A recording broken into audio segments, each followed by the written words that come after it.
Let's have a look at the general framework for debt restructuring.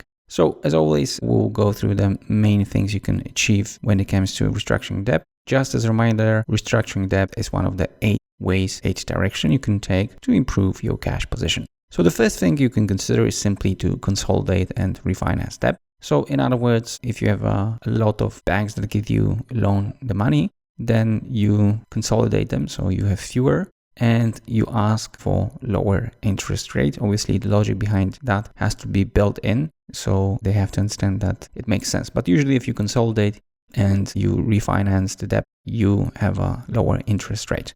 Now, another way to approach the topic is simply to switch from short-term to long-term financing. Usually, short-term has a higher interest rate, whereas the long-term has a lower interest rate.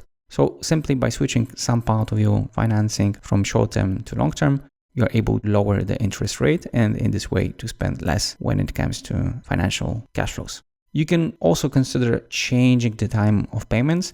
This is especially important if you have some sort of a bullet payment, so one-off payment, which is a big one, and this totally destroys your cash flows.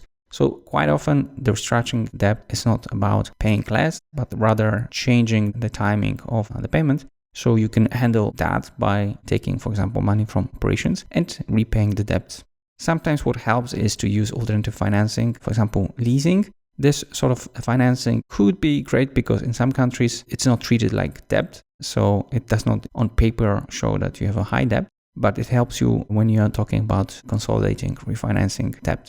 So this is something that in some cases may be considered as a way to actually help you with the debt.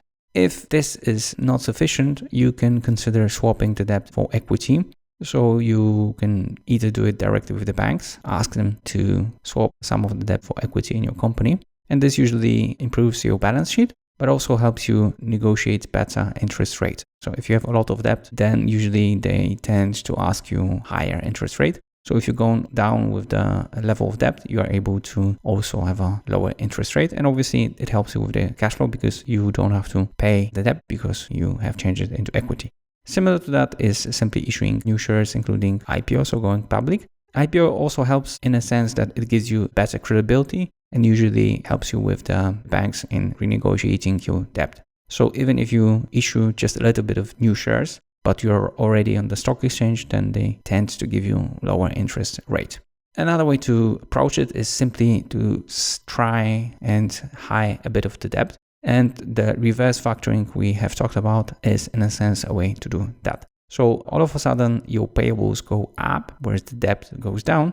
But this in fact is due to the structure of deal with the bank. So they don't lend you money, but they lend money to your supplier. And thanks to that, they agree to increase the payment terms.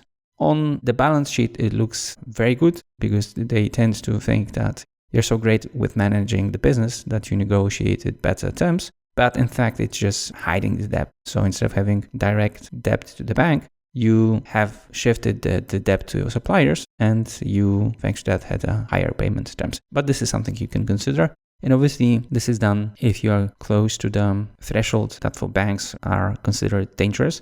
Usually, it's around 3 times EBITDA. So if your debt is bigger than 3 times EBITDA, then you should consider hiding your debt through structures like this. Also, to some extent, financing is a form of that.